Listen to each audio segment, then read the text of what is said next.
Every year at Congregation, UBC has the honor of bestowing honorary degrees upon individuals who, in the opinion of the university community, have fit the criteria of excellence and eminence in their chosen field. Hart Hanson is one of those individuals, and I invite him to step forward to receive his honorary degree.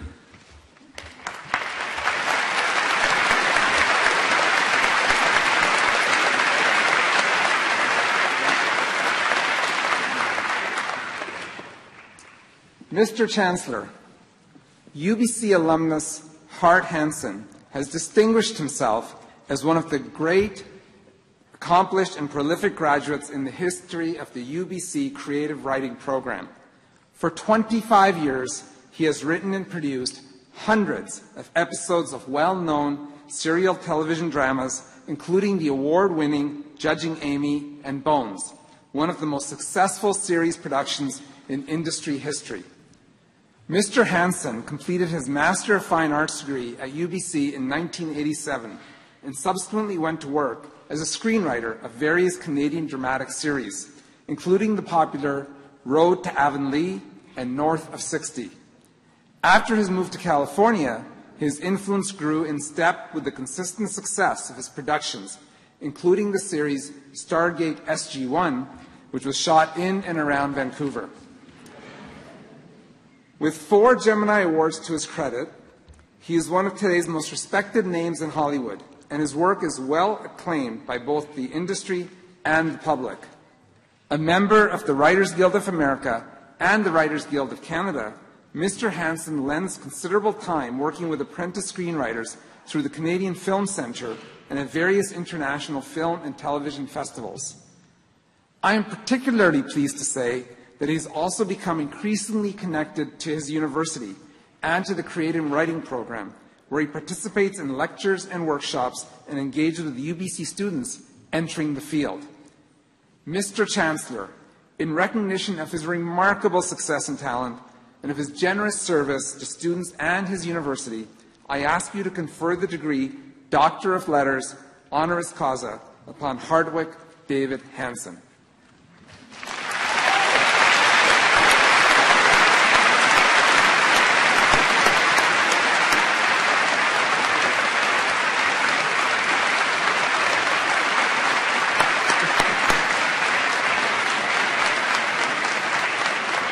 By the authority of the Senate of this university, I confer upon you, Hart Hanson, the title and degree of Doctors of Letters, honoris causa.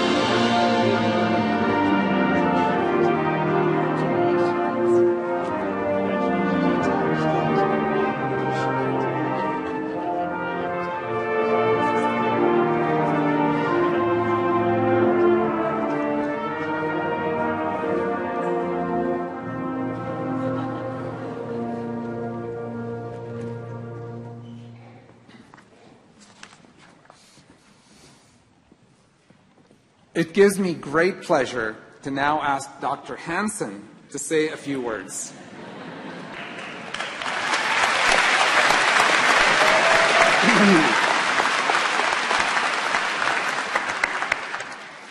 First, I'd like to thank the band.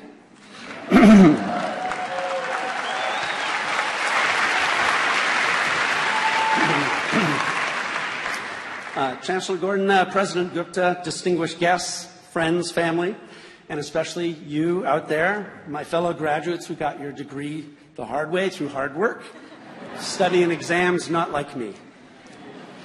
Standing here now, looking at your young, youthful, beaming faces, I'm reminded of when, for one of my TV series, we staged a bloody and horrific murder right there. Statistically speaking, not enough of you watched.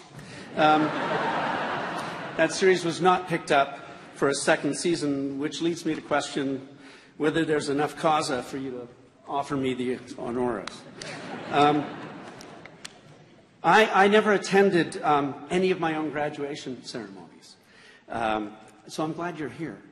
Not even after I received my MFA here at UBC from the Creative Writing Department. I feel I should apologize to the university in general and the Creative Writing Department in particular for squandering the top-notch education they provided me to become a TV writer. Sorry, but also thank you so much. It's a very good job, and I could not possibly have done it without you. Being a TV writer means a little about lots and lots about nothing, which makes me the exact opposite of an expert, and so completely unqualified to give you any advice. So we'll just get straight to it. People who tell you this song is written about me are wrong. It was not. This is going to be good, pragmatic, useful stuff for you. People who tell you live life without regrets are advising you to be a horrible person. Like these robes, regret conveys dignity and wisdom. Be brave and like things. It's a sorry fact that snarking all over everything, especially art, makes you appear smart and discerning, whereas declaring that you actually enjoy something suggests, like wearing a fedora indoors, that you are intellectually lacking. Being negative and ironic is delightfully entertaining in a social setting, but one-on-one, we humans bond deeply over what we appreciate, like the collected works of Patrick O'Brien, or singing astronauts, or videos of goats screaming like people. We bond only superficially over things that irritate us, like arcade fire, or toilets that flush automatically, or people who use the phrase, "I wish I would have," in conversation. Declaring what we like rather than what we disdain is the difference between being popular and being loved. You know who's a hero? The very first person on the planet to try raw oyster thousands of years ago. Probably a First Nations person, probably right on this coast, I'm guessing in Fanny Bay. Most likely a woman. That was actually an oyster joke, Fanny Bay oysters. My advice is to be the call, not the response, be the verse, not the chorus, be the sneeze, not the gesundheit. Next, people who tell you to follow your hearts are idiots. Because it's not really your heart, is it? It's your lizard brain. The lizard brain commands us to please ourselves, to cheat on our partners with better-looking people, run over cyclists, eat fried food, and slay our enemies. Insult to injury, your heart then depends upon your higher brain to rationalize these poor choices. Don't follow your heart. Follow your higher brain, the one you've been working on for the last several years, the one that learns and remembers and improves. Our hearts can only tell us what we crave and covet. The higher brain deals with our aspirations. Bonus, sometimes your higher brain will tell you to follow your heart, which results in wicked fun good times. People who tell you, "I'm such a geek," aren't.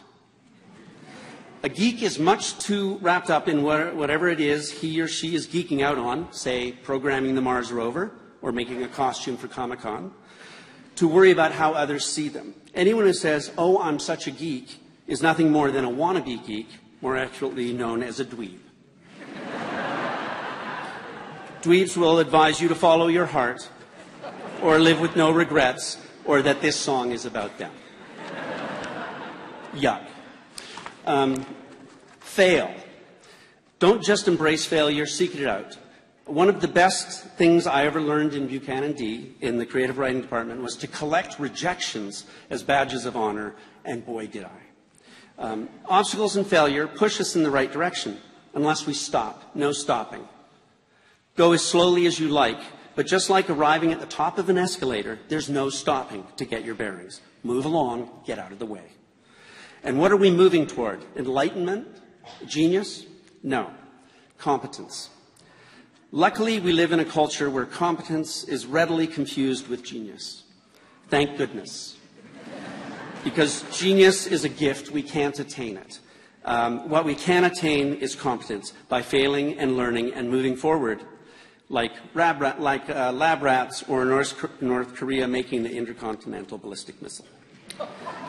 I could have said North Korea hacking my emails, but I thought it was too inside. In the immortal words of Chumbawamba, in a song I unironically love called Tub Thumping, I get knocked down, but I get up again. You're never going to keep me down. Repeat 1 million times.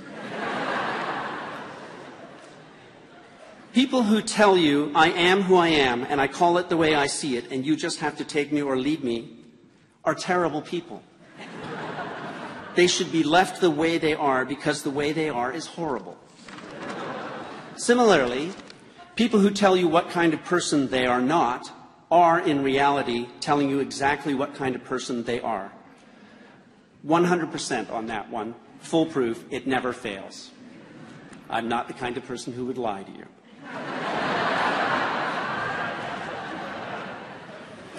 We are immersed in doom. My whole life, I've been told that various apocalypses were nigh. Thermonuclear annihilation, pollution, an encroaching ice age. Yes, in the 70s we were warned that there was going to be an ice age. The ozone layer, overpopulation, pandemics of various kinds, often involving birds or pigs, worldwide starvation, Comet Kahootek, Y2K, climate change, and the end of Mad Men. Almost all of these are or were serious problems that require solving, but here we are. Humanity transcends. The world is getting better, not worse.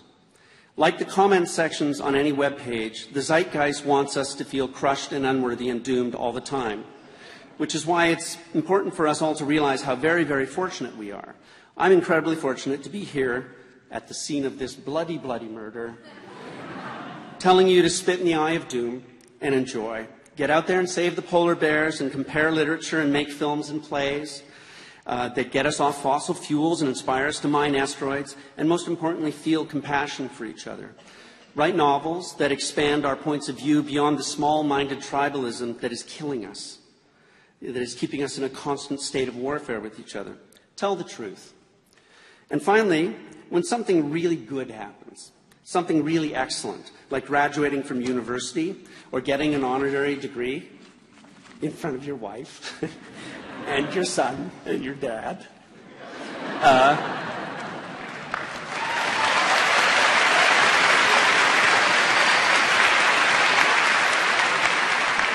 my advice is that when something wonderful like that happens, just say a heartfelt thank you. Thank you.